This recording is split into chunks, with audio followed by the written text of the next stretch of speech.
Show your TBAL Team spirit and buy your hard-working Art Lab team a cup of coffee, which helps fuel purchases of high-octane equipment and TBAL tech that get poured back into percolating, highly caffeinated content for you.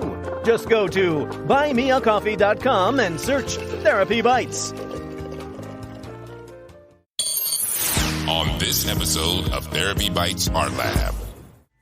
Couch Potato Supergirl Anne-Marie Lawrence is in the Art Lab today to train us with a capital T on living to the max with a minimum of hassle and not having to put your life on hold to do it.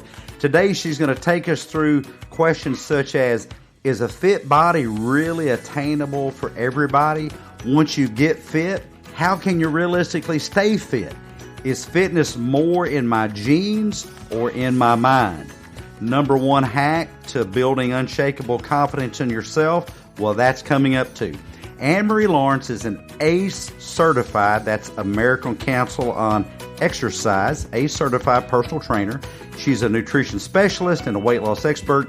She's been in the health and fitness industry for over 6 years, since those couch potato days, and is the creator of the Inner Alpha Fitness Lifestyle. She has personally helped over 1,500 women lose stubborn fat without having to sacrifice the foods they love, their social life, or their joie de vivre, resulting in her clients creating generational health for their family. You know, what we do as parents, we really do pass on those traits psychologically to our kids. Anne-Marie Lawrence, our very own Supergirl, coming up next on Therapy Bites Art Lab. Stay tuned following the interview for On the Couch and Off the Rocker, our special guest's psycho-silly analysis by Art Lab's own head cabbager, Dr. Ima Freudnot. Welcome to Therapy Bites Art Lab, where Dr. Heath and his special guests share real-life stories of helping and healing, fresh from the actual therapy couch, while taking a bite out of common counseling missteps and misconceptions. And now, here's Heath and the TBAL Team.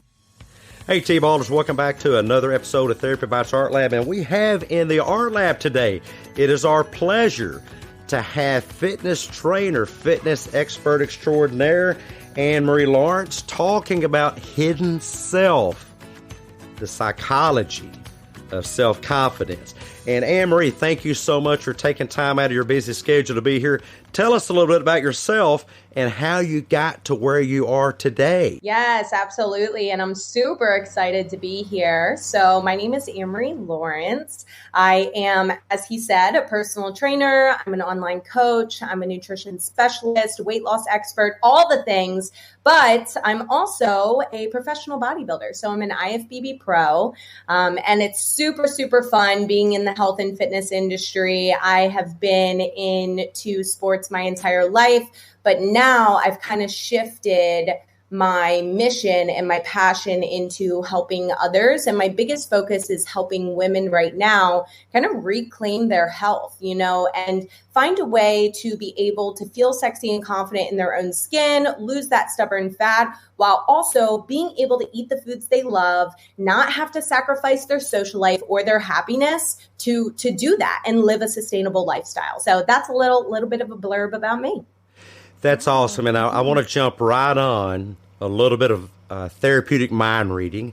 By the way, I don't know how to read minds, and no one else does either. But I'm going to try here to key into what I think the audience is going to be saying, and that goes along something like, "Gosh, Anne-Marie, if we're watching you on YouTube, you don't look like us." And we think what you're saying is impossible for us. Right. Now, it may be possible for you, but my body's different than yours, and my life is different from yours. And, I mean, it's just we're almost from two different planets. How can what you're saying be possible for me, too? Yes, definitely. I'm actually super glad that you said that, because so many people will look at him right now for you to say that's easy for you. But in reality, what I have found in the industry is that bodybuilders as a whole are some of the most insecure people that I know, which is so funny. But I didn't always start out where I am right now. You know, I actually started on the opposite side of the spectrum where I had a hard time gaining weight. So I weighed about 90 pounds up until I was 20 years old, which is very, very tiny. And I had a horrible relationship with food. I was afraid of a lot of foods. I really didn't eat much. I would do hours and hours of cardio, you know, the typical 1,000-calorie diet. And I felt like crap. And, you know, it's so funny because I tell my clients all the time, skinny is not magic. So just because you lose the weight doesn't mean you are going to love who you are.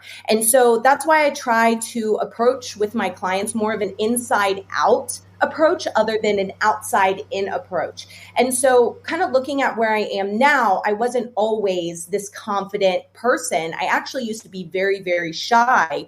But the different tactics I'm going to show you guys today and talk about today are very, very simple habits and very, very simple things that you can start implementing literally today that I have helped over 1,500 women just last year in my business transform their lives, build unshakable confidence, and do exactly what I'm going to teach you guys, which is the exact process that I used, going from being the skinny, insecure, shy kid to now being a professional bodybuilder. So I'm really excited. Well, that's great to hear, and I want to point that out to put a finer edge on it and recall what you just said, those numbers. Anne-Marie has 1,500 success stories. That's real life people in real life shoes, living real life stories and working real life jobs or real life families. And so if you're thinking this stuff just doesn't work for me, it's not magic. It's actually, I'm going to guess, because this is brand new to me too. I mean, I've been in myself fitness for a couple of decades. I used to compete in bodybuilding shows, not something I like to repeat. I've never really felt worse than when I was competing in bodybuilding shows. No offense to my bodybuilding brethren, but in my experience, the whole bodybuilding thing as it is done typically is one of the least healthy things you can do. And what we're not talking about, guys and gals, is you getting down to 3% body fat to get on a bodybuilding stage somewhere. What we're talking about is a reasonable level of fitness that's not only going to maximize what this tool can do called your body, but what your brain is able to do. Unhealthy body equals unhealthy mind. It just works that way. You want the most healthy mind possible. You can't sit around eating honey buns all day long and getting to weigh 400 pounds and have a healthy mind. Let's talk spirituality just real quick. I'm just going to throw this in because it's on my mind. I have a degree in theology, and all you believers out there, let me say this to you. You cannot be a healthy believer at 50 or 60% body fat, sitting around eating Fritos all day long. No offense to the Fritos company, wouldn't want to get sued here. But it just simply doesn't work that way, you know. You can't both do what you want and have the life that you want. And that's what we have Anne-Marie here to educate us about some of these tips, tricks, and techniques. But first of all, I read in your bio that you tried everything out there. What are some of the things that you tried that just didn't work? And why do you think they didn't work? Yeah, absolutely. And really quick, too, I really want to touch on what you said about bodybuilding actually being unhealthy, because you are absolutely 100% right. And I preach to my clients all the time, this is not a sustainable lifestyle. When I step on stage, I am around 127 pounds. In my off season, I'm 150 pounds. And when I'm competing and I'm, like you were saying, I'm sub 10% body fat, I feel the worst that I ever feel. I have lack of mental clarity, zero libido, which is no sex drive. I have chronic brain fog. I'm exhausted all the time. I'm running off like 800 milligrams of caffeine. It is probably one of the most unhealthy sports, but on the surface level, we see abs and we think that's equated to health. So I'm so glad that you said that. And I try to explain to people, this is an extreme sport. You know, it's not something you just do because it's fun. And so I'm glad you touched on that, mostly because a lot of people look at it and they think that's equated to health. But in reality, I preach more of a good, balanced, healthy lifestyle, of being able to kind of, like you said, of course, I was raised in the generation of go to bed hungry, and that's how you stay skinny, right? The heroin chic look. I was also raised on the finish your plate, but not too much, and don't go back for seconds. So it was just always like, carbs are bad, fat is bad, like nothing is good for you, eat nothing and drink water and you'll be good, you know? And so I did all these things. I did keto. I did intermittent fasting. I did hours of cardio every single day. And it wasn't until my binge eating finally caught up to me, because of course the vicious cycle of starving yourself Monday through Friday, and then the weekend rolls around with social influence and all the things, and then you start jamming Oreos in your mouth, watching trash TV, right? It was finally when my husband looked at me and he was like, what are you doing? And I realized I was a personal trainer, but it was the nutrition that I was unaware of. And so that's when I went to work and got my certifications and became a nutrition specialist and hired coaches and mentors to lead me in the right direction. And I realized then, holy crap, we're overcomplicating weight loss and muscular growth. And it's really not as difficult as we're making it out to be. And that's when I was like, I need to tell people about this. And I just started talking about it on social media, and boom, I had a business. And I didn't even plan to have a business. It just kind of started rolling in. And so that's kind of the evolution of how I came to where I am right now in my business. And then I started bodybuilding because I'm a crazy person. I have addictive personality. So I was like, instead of drugs and alcohol, let's turn it into something positive, you know? So hey, yeah, I tell people we're all addicted to something. Everything we do is an addiction. I have an addiction for this, and I drink it all day long. But, you know, I think the key to life is choosing healthy addictions. You know, make whatever your pattern is a healthy addiction. But I want to go back to one of the myths, and that is clean your plate, don't waste food. Now, I would say I agree with that, but on the back side of it, what's the best way to not waste food? Don't stuff your cabinet with all the food you shouldn't be eating to begin with. Don't wait to have it on your plate and then decide, am I going to eat it or throw it away? Don't cook it in the first place. Don't buy it from Walmart in the first place. But here's something to consider when you're at that tipping point of, am I going to clean my plate or eat it? Well, look at it this way. If you eat that food that you should not eat anyway, it'll be gone. If you eat it, food gone.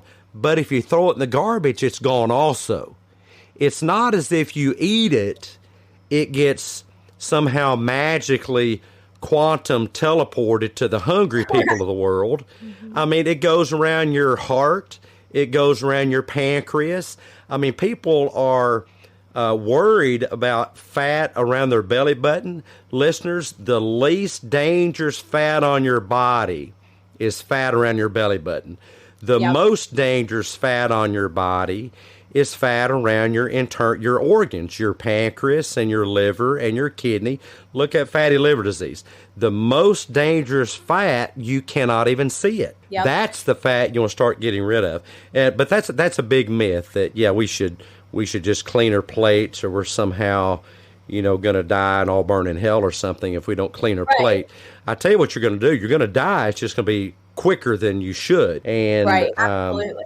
It's just you're eating your way to a early grave. Yeah, and I'm so glad actually that you said that too. And here's a suggestion that I give my clients, because you're 100% right. Visceral fat, which is the fat you were referring to that surrounds your organs, is the fat that causes all these diseases. But people are so obsessed with that surface level fat because it's all you can see, right?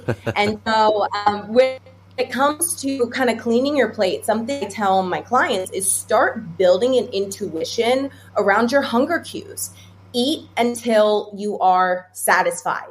Not until you've eaten so much that you need to unbutton your pants and you feel like you have to puke. Eat until you're satisfied, and then you can always put the rest of the food in the fridge for later when you're hungry again, if that's what you choose to do. And so I always tell my clients, don't eat until you're so full that you have to unbutton your pants, to make more room for the dessert. Listen and honor your hunger cues, because most people don't even know what that feels like to honor their hunger cues. Well, people think that hunger is a catastrophe. We talk in the art lab about catastrophizing. And you're right, most of America doesn't even know about hunger. And I find hunger, as you put it, a hunger cue. I find hunger very valuable information, but it's information that needs to be interpreted properly.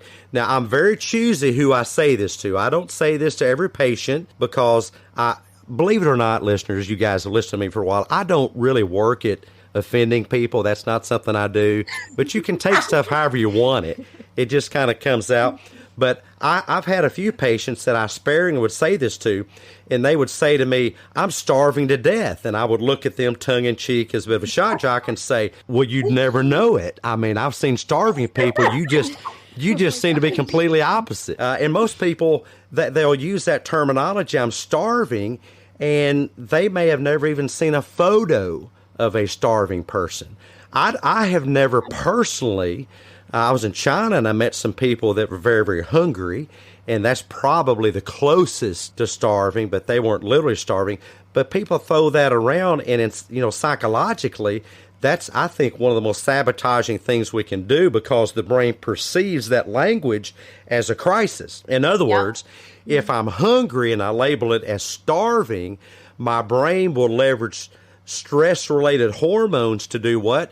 To rescue me from the starvation. I've got to go stick a honey bun in my mouth to save my life.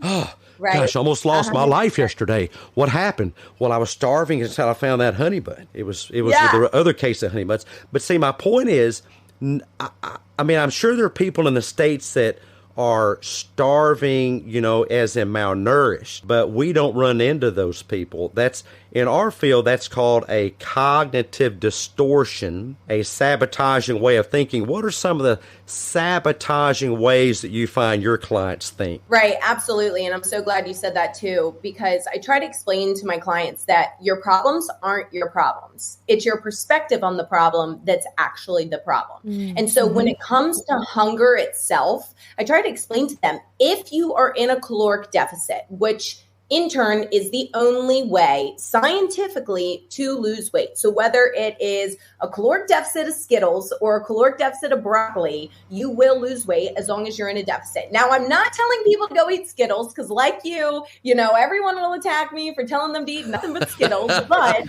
hey, I love Skittles. But I have actually I'm drinking Skittles. You think this is coffee. This is actually Skittles flavored Kool-Aid. It's sugar-free, but it's orange Skittles flavored.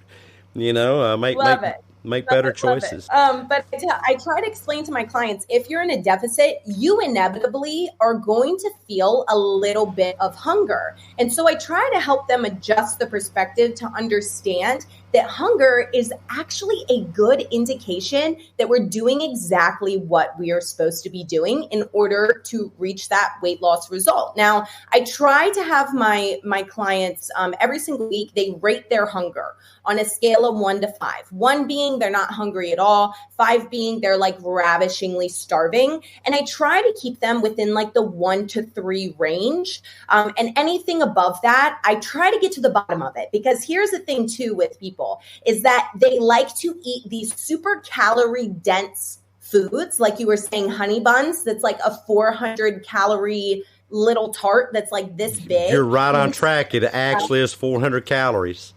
Is it really? Oh my God, it really is. Oh my God. I know, because I've eaten the darn thing since I was 8 years old. Oh my God. But they choose these small little calorie dense things over, like, for instance, an entire plate of chicken, broccoli, and rice, for instance, that is equally, if not less amount of calories. It's going to keep them fuller and more satiated for a longer period of time. So the majority of time, people's starvingness is just simply because of the choices of food that they're consuming. And not to mention, no one is eating enough protein and nobody is consuming enough vegetables and not enough fiber. So people are starving because all they're eating is sugar and then wonder why they're starving all the time, because those foods aren't going to keep you satiated for long periods of time. You're so correct. I was a quality assurance surveyor in medical facilities, and I was flabbergasted when I started surveying dietary regimens, and it was something along the lines of 0.35 or something per pounded body weight for protein, which just seems so outrageous to me, because back in the day, and folks, yes, I know if you're watching on our YouTube channel, I know that ship has sailed, but back in the day, I was getting somewhere around 2 grams of protein per lean pound of body mass. I mean, that's a whopping amount of protein, very, very hard to get, which means I was getting over 8 times as much protein as the average American. But that's what, a high ratio based on pounds of lean body mass. And by the way, this is not a paid announcement.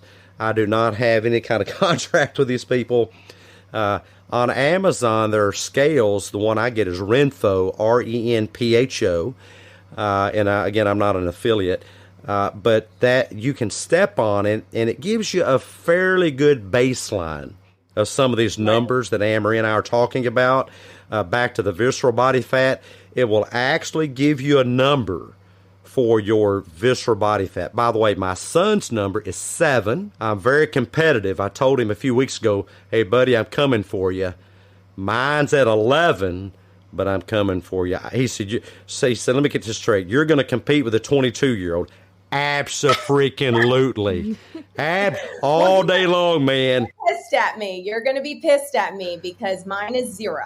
So No. I swear. Okay, I have so I go get DEXA scans regularly. And if oh, you guys my word.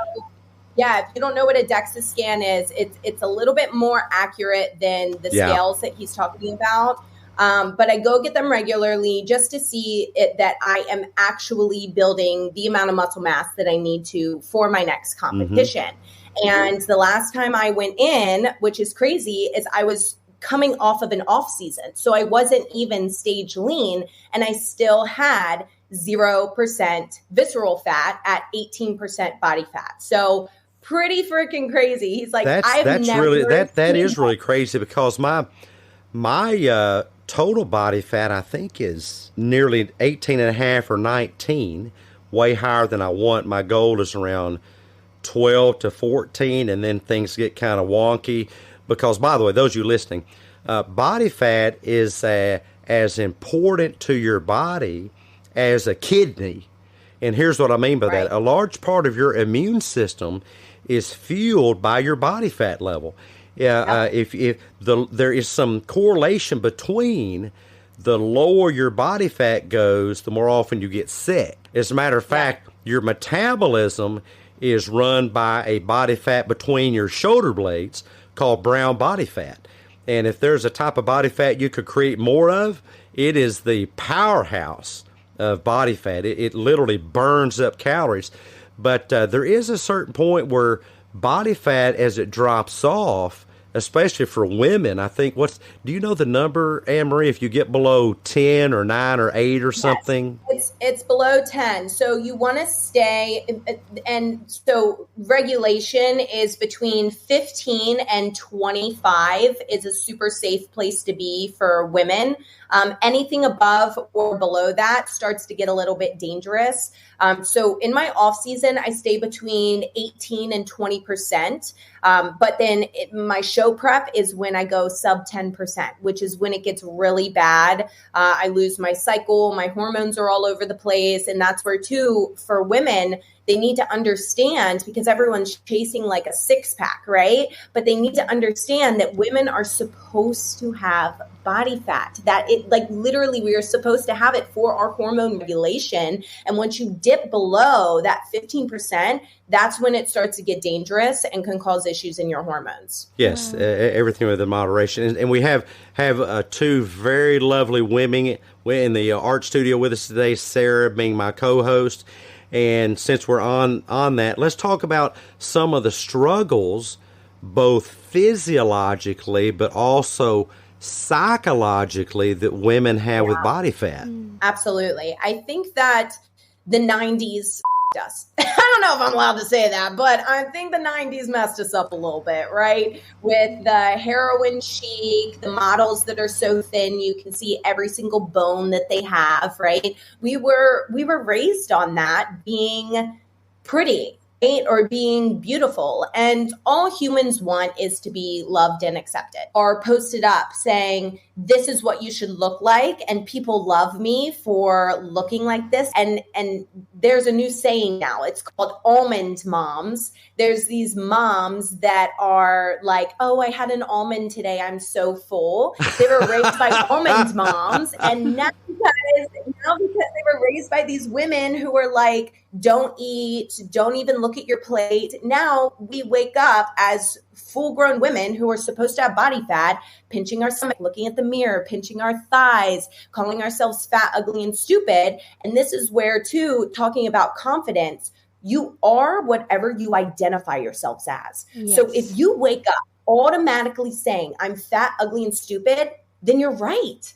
And so we just need to adjust that perspective and the verbiage of how you view yourself and who you truly are, not who society is telling you you are. And it makes it a lot easier to actually wake up with the confidence that, wow, I'm actually a pretty awesome person. Yeah, absolutely. And I'm glad you brought that up with, the social media and the ads and the videos, and we're constantly bombarded by, here's what you should look like. But the focus really should be on how am I the healthiest? Where am I at my healthiest? But the focus is more on, I want to look a certain way. So how do you help clients who are kind of in that mindset of, I have to look a certain way versus I want to be nutritionally healthy? For full show notes and transcript of today's episode, go to therapybites.podbean.com. The Therapy Bites podcast is HIPAA compliant. No identifying patient information will be disclosed by Therapy Bites podcast hosts or Therapy Bites podcast guests without permission from patients or guardians. All personal stories are de-identified in order to comply with HIPAA, the NASW Code of Ethics, and the ethical principles of psychologists and Code of Conduct. Fresh from the therapy couch and from the deep dark recesses, stories may involve exploding preconceived notions and topics uncomfortable to underthinkers and small farm animals. Audience discretion and duct taping your head for safety is advised. Concrete-headed Kool-Aid drinking humans assume all risks associated with any possibility of choking to death on the accurate, realistic thoughts presented in the art lab. This is natural selection, and Therapy Bites podcast management and hosts are not responsible. Hey guys, Doc Heath here on Fresh from the Therapy Couch, where we love sharing real-life stories of helping, hurting, and healing from those who want to share their stories in the hopes that it can help you, T-ballers out there, embiggen and biggie-size your life. Thomas shared that thoughts came at him like snowflakes in a blizzard, and he's not wrong. We recommend in the Art Lab a teaspoon approach for those blizzard of thoughts. What's that stand for? Thought selection process. Here's the thought. I'm going to select it out, but then I'm going to decide what to think about that thought. If that thought is not accurate and realistic, I'm going to release it, grab another thought, ask how well that serves me, how accurate, realistic it is. If not, I'm going to let that go, select another thought, select another thought, select another thought. Guys and gals out there, it's all about not stopping thoughts, but examining thoughts. Grab your T-ball teaspoon, use the thought selection process, and ask how well this particular thought is serving you, your life, your family, your goals. If it's not, get busy selecting another thought. But before you integrate that into your thinking, ask the same question. How well is this thought serving me? And if it's not, get busy picking another thought. The Art Lab teaspoon process. It worked for Thomas. It'll work for you. Catch you next time on Fresh from the Therapy Couch. You're listening to Therapy Bites Art Lab, bite-sized therapy for your brain with Dr. Heath and the TBAL Team. The best advice on the net. No copay required. You're slipping beneath the cushions of your bobble-headed psychotherapist's couch, leaving behind empty, echoing, cushy, comforting, pseudo-psychological claptrap, moving into a deeper dimension of your own mind, where distorted thinking, hurting, hopelessness, and regret evaporate into clarity, healing, renewed hope, and newfound resilience. That's the podcast sign up ahead. Your next stop, Therapy Bites Psych Secrets. Hey T-Ballers, Doc Heath here for another segment of Psych Secrets. I gotta hurry with this. Before you accuse someone of gaslighting, consider this. Humans experience an average of 48.6 thoughts per minute.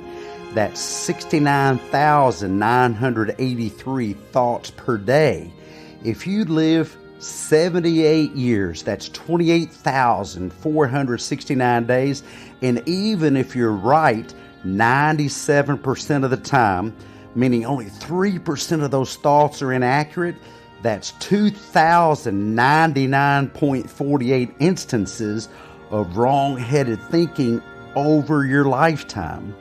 And if you followed along and did the math, I got the above wrong 3 different times in this blurb already.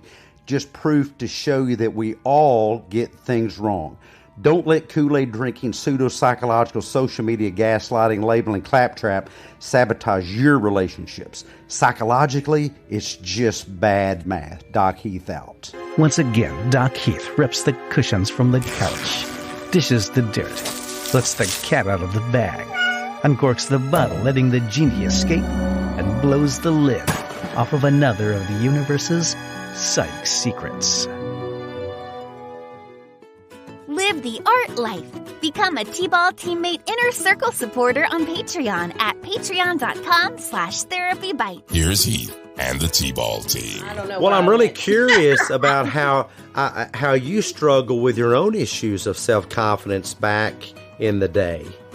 Yeah, absolutely. And I think kind of like I was saying earlier and like Sarah was saying, you know, we are whatever we identify as. And I think that for the longest time, a lot of these women were just conditioned to believe that they are genuinely fat, ugly, and stupid, right? And we have this mentality of, okay, I'm not perfectly skinny and I don't have 6-pack abs. And so I'm not worthy. I'm never going to have what I want in my life. And it just spirals into not having that belief in yourself. And so I try to explain to my clients also, we start to lose confidence in ourselves when we say we're going to do something and we don't do what we say we're going to do, right? And so think about it like this. This is the analogy that I give. Imagine that you are dating this guy and he says, I'm coming to your house, 6 p.m., I will be there. Well, 6 p.m. rolls around and he doesn't show. And he's like, I'm so sorry, something came up. Maybe we'll connect tomorrow, right? And so you're like, all right, I'll give you another chance. So 6 p.m. tomorrow comes up and again, he doesn't show. And he's like, oh, well, maybe we'll do it the next day, right? He says he's going to do something, but time and time again, he doesn't show up. So what are you going to do? You're going to say, no, I gave you too many chances. I've lost all confidence in you and I'm not interested.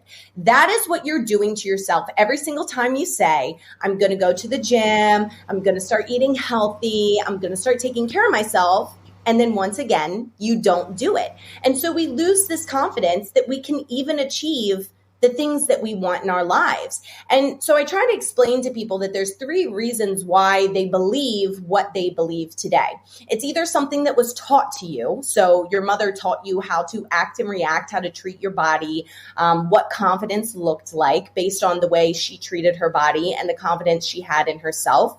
It could be something based on trauma. Maybe something traumatic happened to you, and this is how you're reacting and responding to the situation. Or Or thirdly, it could be your environment, not taking care of themselves. They genuinely don't care about their health and you're being sucked into it. And so the first thing I tell my clients is to identify where are you falling in these three categories and why do you feel as if you're reacting and responding in the way that you are to taking care of your health. Once we get that insight, it's a lot easier to tackle what the game plan is moving forward from there. I completely agree. And we teach people in the art lab, by the way, and some of your listeners are very familiar with this, is there's a big difference psychologically to how your brain manufactures or perceives information based on how you label it. Imagine, and I'll be a bit of a shock jock here, pardon me, bear with me, not differentiating between the label of food and feces. Oh, for heaven's sakes, they're all the same. Stop being so picky. Well, let's apply that to what I think about myself versus my emotions. Those are two very different ways of encoding information. For instance, there is no feeling, I'm doing air quotes here, there's no feeling that tells me that I have value. There's no feeling that tells me which way is north or which way is south. I need a compass for that. The compass for your self-worth should not be a feeling. So there's really no such thing as saying, I F word. You know, it's my four-letter word, by the way. It's the one that I'm offended by. It starts with F. F-E-E-L. There's no feeling that can tell me what my worth is. That is a decision that should be based on evidence. I have patients that come in and say, well, doc, I just feel like a failure. And I love saying, well, I've just met you. Maybe you are. Yeah. Let's look at the evidence.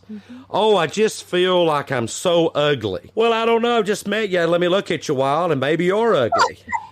You know, I just lean into it.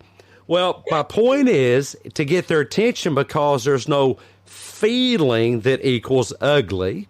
And I just feel fat. There's no feeling with that, too. Now, we could take you and put you in a 50-gallon tub of water and have you exhale all the oxygen you can, and we can weigh you. By the way, that's called hydrostatic weighing. It's the most specific, accurate form of body fat testing that's out there. I had it one time back when I was competing. It wasn't very fun. But my point is there's no feeling. Stop attaching your worth to a feeling. Here's why. And you can Google Pavlov's dogs. I'll just leave it at that. It's an association problem. If you attach a feeling to self-worth, every time you lack that feeling, you will think you lack self-worth because self-worth is not a feeling. And that's just a quick neuroscience thing that I kind of like to get into. But Amory, how do you begin to work with people to help them reform, transform how they're thinking about themselves? Yeah, absolutely. And I'm so glad that you said that because something I tell my clients too and have them understand is that you are just the observer of your thoughts. You are not your thoughts. And so what happens is people have these thoughts, right? I'm ugly, I'm fat, I'm this, I'm that. I could never do that. I could never be that. I'm not smart enough, right? All of these things pop up. We're human. The goal is not to eliminate the thoughts. The goal is when the thoughts come up, how are you going to respond now? Did you have the Yes. And so when these thoughts come up, people need to remember that it's just a thought. That's not who you are as a person. And so as the observer, once you understand that I'm the observer, I am not actually defined by my thoughts, then it's easier to go, ew, why did I say that? That's not who I am. And to reframe and say, no, this is actually who I am, and kind of redefine who you are. And so my biggest suggestion, number one, is figure out what are the current like negative self-talk, the things that you're calling yourself, those patterns and habits that you have that come up that just kind of make you feel like you're not good enough, you're not smart enough, whatever those things are. Identify those first. And then what I want you to do is sit down and figure out an opposite and opposing way of like verbiage or thinking. So then when inevitably you're a human being and those thoughts come up again, you can pattern interrupt and go, no, that's not who I am. Here's who I actually am. And the issue with this is that everyone wants to just do it once and go, I'm fixed, right? Yes. It doesn't work that way. I tell people, imagine you go for some golf coaching and you take one swing, and after your one swing, you throw down the golf club and you're Tiger Woods. Yep. One swing only, I became Tiger Woods. Well, I think if you talk to Tiger Woods, the number of swings would be in the millions. By the way, a quick number here. Some neuroscience research from Paula Talal and Michael Merznick found out that the repetitions for mastery, it's a big number, but we humans do it quicker because we can practice as we're thinking about it while we're sleeping. We can practice while we're talking about it, when we're really doing it, when we're journaling about it. All that is practice. But it's somewhere in the neighborhood, if my memory is correct, in the neighborhood of 60 or 70,000 repetitions. 60 or 70,000 repetitions. That would represent, in other research, being about 10,000 hours. If you want to master something, if you're really, really serious, we really don't even talk about being serious unless you're willing to put in about 10,000 hours of practice. That's where the rubber really meets the road. Absolutely. And I think too, and I've been writing stuff down so that I don't forget to bring this up, because exactly what you said, it's a practice. And a lot of people will come to me and they're like, well, how do I even start that? I'm lacking motivation. And here's the thing that I tell people, my DMs are flooded with, I'm lacking with motivation, right? I have no motivation. Oh my God. The secret elixir of motivation. Oh, if I had a big 50-gallon barrel of that. I'm about to give it to you right now. Okay. Are you ready? I'm ready. It's rarely the lack of motivation, and it's actually your lack of clarity around what you actually want to achieve. Because if you actually knew what you wanted, it would be so much easier for you to actually get there. Because people will have this surface level, like, I want to lose weight. And then my next question is, great, why? If you lose weight, how does that change your life? Because I promise you, I want to lose weight is not going to get you off your ass on a Monday night when you're exhausted and your kids are screaming at you to go work out. It's not going to happen. But now adjusting that, instead of just, I want to lose weight, to, I have to do this. There is no other option, because I'm choosing to be the mother that I wish I had when I was a kid. Might get you up off your ass a little bit more, right? And so it's just figuring out the thing behind the thing and getting super freaking clear on exactly what you want. No surface level bullcrap. And I think that when people talk about motivation, it's like, get clarity. And that will help. Well, because, what I run into, people say they want all kinds of things. I remember a kid that I was doing therapy with that came here, and I live in a nice place, but I work very hard for it. But this kid said to me, he said, I want to live in a house like yours. Right. And I said, no, you don't. Oh, I do. No, you don't. You're just kidding yourself. Well, why do you keep telling me no, I don't, when I'm saying yes, I do?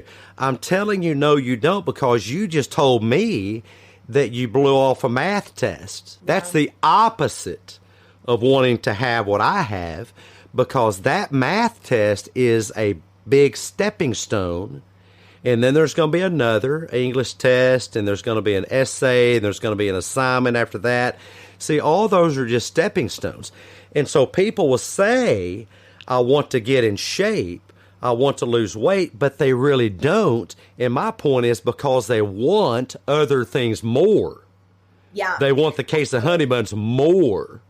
Right. And look, this is what it comes down to again. Like you said, that F word that you hate, they don't want your house. They want the feeling that's associated with having the house. Right. And so, same thing. If the feeling of eating the honey bun outweighs the feeling of being fit and healthy, they're going to choose the honey bun every time. And so that's why, again, your problems aren't your problems. It's your perspective on the problem. I completely agree. I hate, I shouldn't say hate. We've got a whole thing about hate in the art lab, and I won't get into all that. There's another episode. But I'll say I very much dislike, this is going to be surprising to a lot of people, I really do not like working out. I just don't. I've never liked it. I've never looked forward to it. I'm not Arnold. Hey, we got to go get the pump. It's just never been me. And last night at 9:30, I worked out. I did back, and the only thing I dislike more than working out is working out late. And when I same. went and did my dumbbell rows, which I despise dumbbell rows. I just despise the darn things. But it hurt. It hurts every time. Now, I'm not talking about it hurts as if I'm going to get an injury. It's just extremely uncomfortable. I can't breathe as well. And, well, it's heavyweight. My point is I'm doing it, getting back to what you said, to get something else out of it. And I am looking into the future at what that will give me if I do it consistently is, and I'm going to give you a new medical term here, Anne-Marie, that you may not have heard about. It's an awful diagnosis. I don't recommend it. But I talked to a lot of patients about it, and the awful diagnosis is butt crack disease. Yum. I tell people if you want to avoid butt crack disease, and of course people say, what's butt crack disease? The answer is butt crack disease is when you're so disabled that you can no longer wipe your own butt crack. You have to be put in a nursing home and have someone else wipe your butt crack for you. I'll work out the way I do to avoid having to have someone else one day wipe my butt crack. And yes, that's a shock jock way of putting it, but a lot of our listeners need somebody to wake you up. I don't work out now because of what I will get out of it now. I work out now so that I can have a healthier life when I'm 65, 75, 85, 95. Right. Absolutely. And I'm so glad you said that too. And like I said, I was writing stuff down because I got squirrel brain. I'm like, I'll pick this something and then it's gone. And I'm like, no, it was so good. Squirrel. Yeah. But something I tell my clients too is exactly what you said. Have some self-respect for future you. Like, you are disrespecting yourself every time you don't show up for your health. And in the future, you're going to look back and be like, thank you, Lord, baby Jesus, that I took care of myself then, because now I don't have the medical bills. I can show up for my kids and my grandkids. I'm not afraid of falling because I'm strong enough to support myself. And then two, you were saying that it hurts when you work out, like the good kind of hurt, but find the comfort in the discomfort. And here's how you do that. Once you start to be consistent with it, at first you're going to hate it. It's going to be the worst thing you ever did. You're going to hate it. But the more you do it and you start feeling better, you have more mental clarity, better hair, skin, and nails. You feel stronger. You start to feel more confident, all the things. You start getting the results. You're going to be like, holy crap, I'm kind of addicted to this, because you're seeing that result from actually training. But the hard part is you have to actually do it in the first place and get through the suck for like a month of consistency. And then it just gets so much easier. You know, the crazy thing, Anne-Marie, I know this is going to sound like Sarah should bring me the straight jacket and just lock me up. She's got one ready. They think I'm nuts anyway. But at a certain point, that's the thing in building your body. Not bodybuilding, but building your body is when I pick up that weight to do my workout, I wait for it, and it just inevitably comes, and here it is. It's, there it is. There's my old friend discomfort. Yes, I can feel that in my shoulder. Now, it's not hurting me. I'm not getting an injury. It's just incredibly uncomfortable. And I've told this story before. My wife worked out with me here a while back, and she said, does it always hurt? And I said, every single time. One of my favorite movie quotes, by the way, when someone asked Wolverine when the claws come out of his knuckles, does that always hurt? And Wolverine, famously played by Hugh Jackman, said every single time. When I saw a guy one time sitting on the leg press with his cell phone playing Angry Birds. Thought, holy crap. You're getting more out of the Angry Birds than you are out of the leg press. If it is not taxing to you and uncomfortable, man, you need to add a little bit of weight. Don't get stupid with it. Don't lift with your ego, as we say. But if you can lift comfortably, well, you're not lifting. But you do got to start somewhere. Take small steps. Don't go in there and work out like a maniac. And then kind of build up to it. But you will grow to embrace the discomfort, and it will be like an old friend to you. Absolutely. And I tell my clients too, I'm like, if it hurts, it's working. You're doing something right.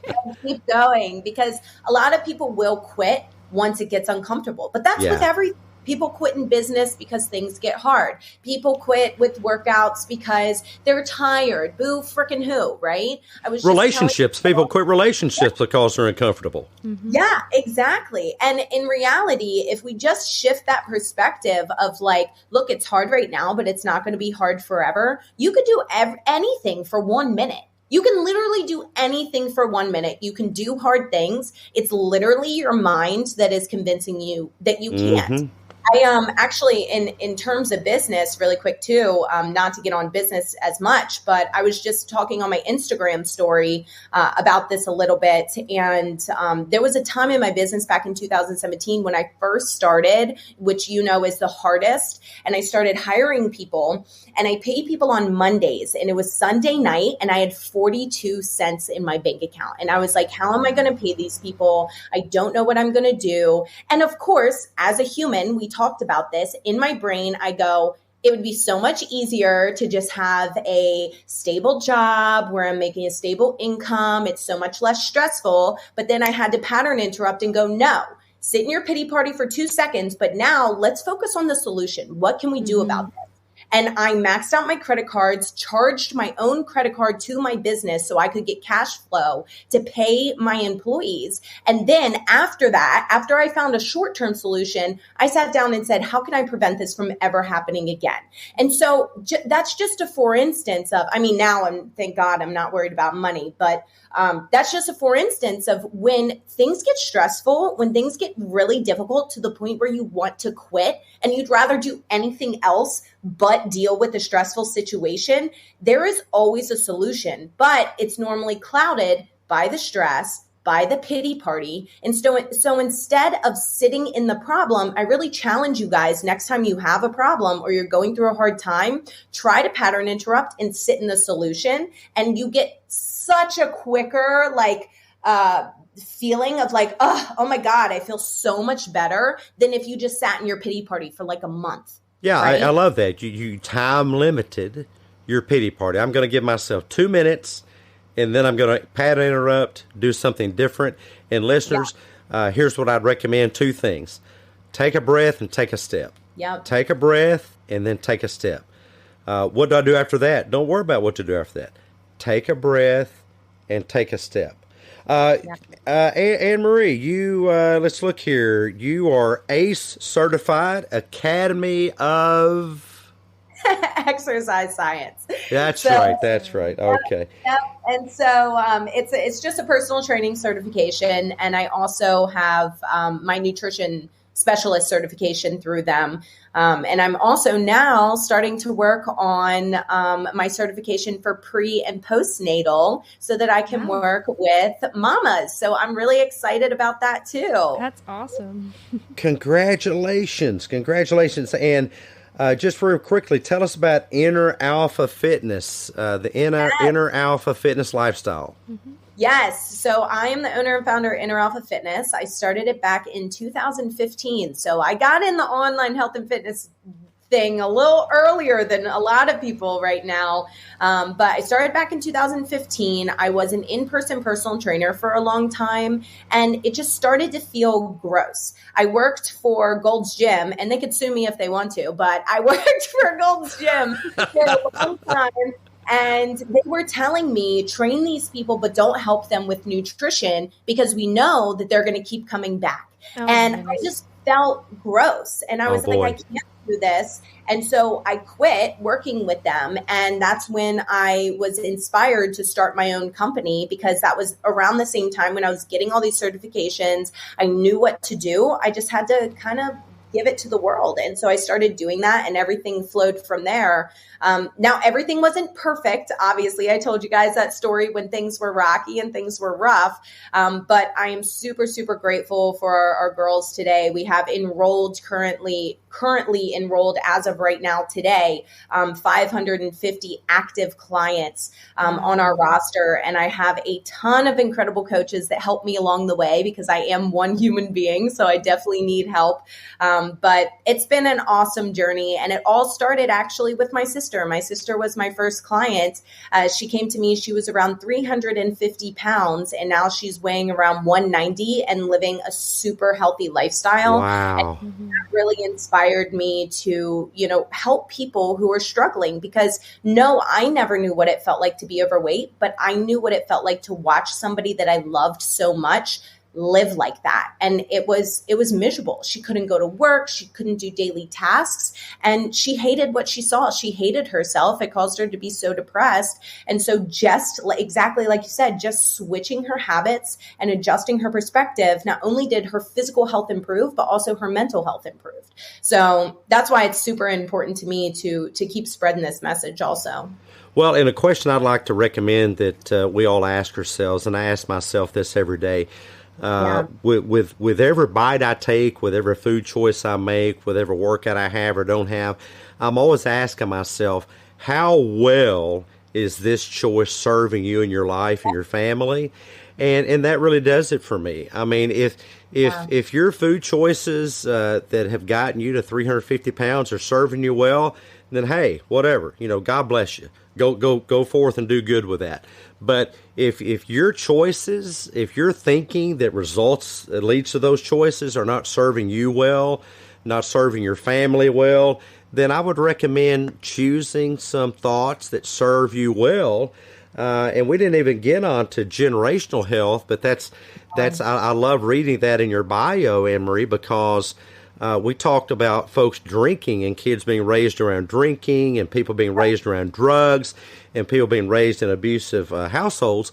But what about kids being raised in households that just are the poster children for early heart attack and early onset diabetes and early onset cognitive decline? What about and you never hear about that. Yeah, absolutely. And it's probably one of the biggest issues, in my personal opinion, right now in the world. I mean, obesity is skyrocketed right now, especially after COVID. People are over consuming not only food, but also media, right? And so mentally they're declining from all the media they're consuming, but then also physically they're declining from the excess amount of calories. And we talked about this before too. And I touched on this with you a little bit prior to this, is that it's not the type of food matters, but at the end of the day, it's not really as much about the type of food as it is the excess amount of food. It's the excess consumption of it. So one piece of cake is not going to kill you, but maybe an entire cake in one sitting isn't conducive to your health.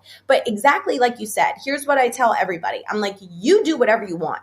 It's your life. I'm never going to tell you what to do. But if you need my guidance, then I am here to help you. And so like you were saying, if somebody loves living their 600-pound life, let them. Not my life, not my problem. That's my go-to MO. I'm like, I wish I could help everybody and I wish everyone could see what I see. But unfortunately, they don't. So not my life, not my problem. If you don't want help, then that's okay. But I think, and people might not like that I'm going to say this, but it sounds like you don't really care what people think about you either. So we're going to be great buds. Yeah, go figure. But I think it's really disrespectful for people to bring children into this world when they have not taken care of their mental and physical health prior to bringing children into this world, because you're not even giving them a chance before they even know that they have a choice. And so they're starting off in the world with such a disadvantage. Now, and this is what I tell my clients too. Don't go to your parents tomorrow and be like, you guys f***ed me up. I hate you. Like, don't do that, because I try to explain also, most people just don't know.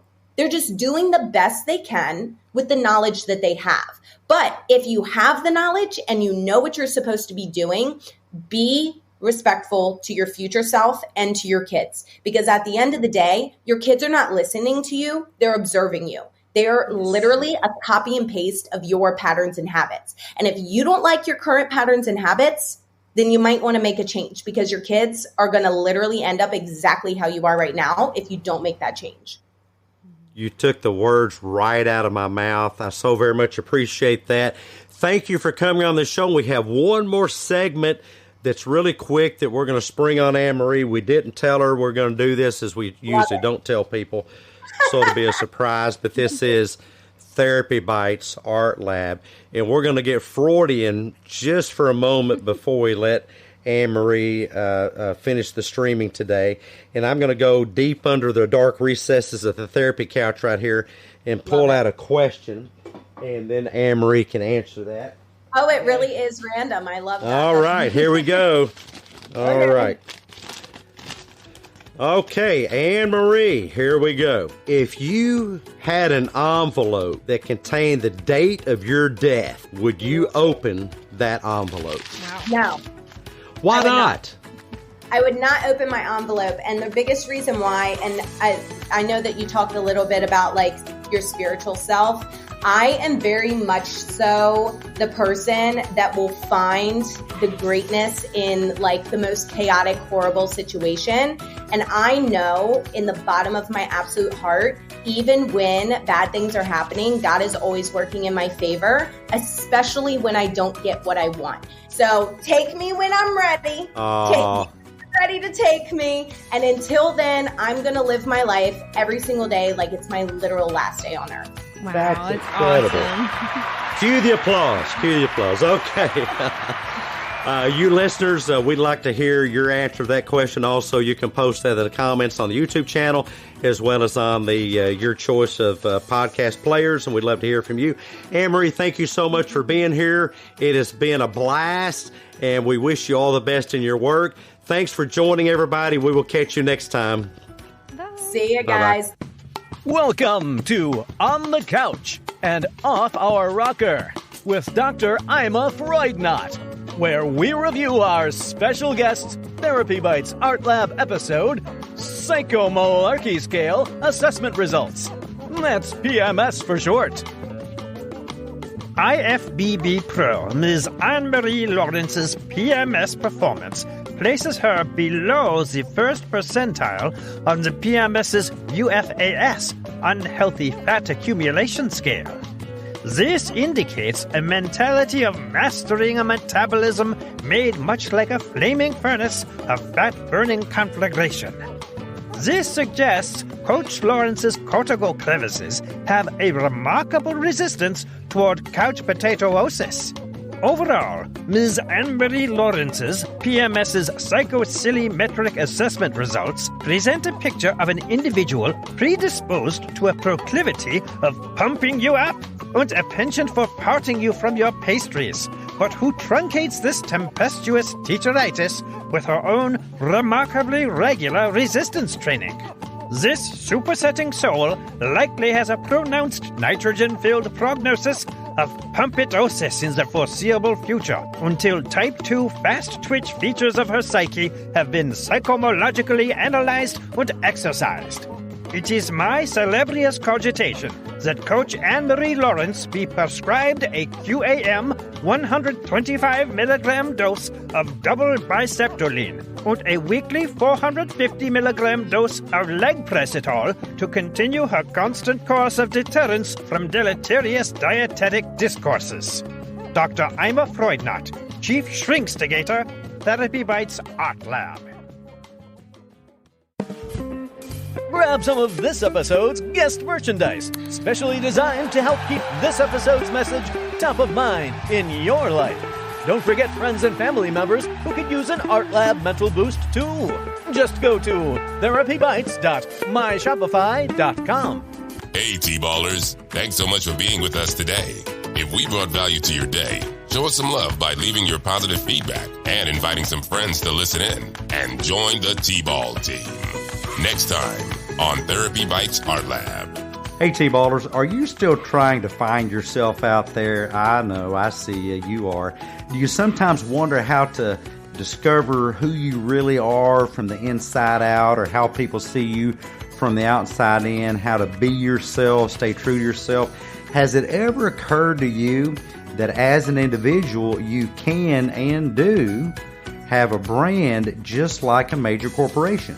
Well, we have an expert in the Art Lab today to help you discover, hone, and leverage your personal brand and enjoy a better life of learning to be just you. But warning, beware of proceeding if you're allergic to challenging thoughts We have an episode full of those. Our Emmy Award-winning guest today is Vinnie Potestivo, who enjoys talking about how he finds the best in people and to help them translate that into media that gets results.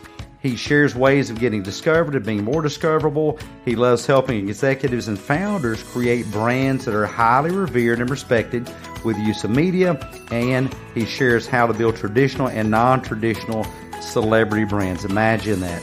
In your own world, you can be a celebrity in your personal orbit by being faithful to the brand that you've discovered and sculpted.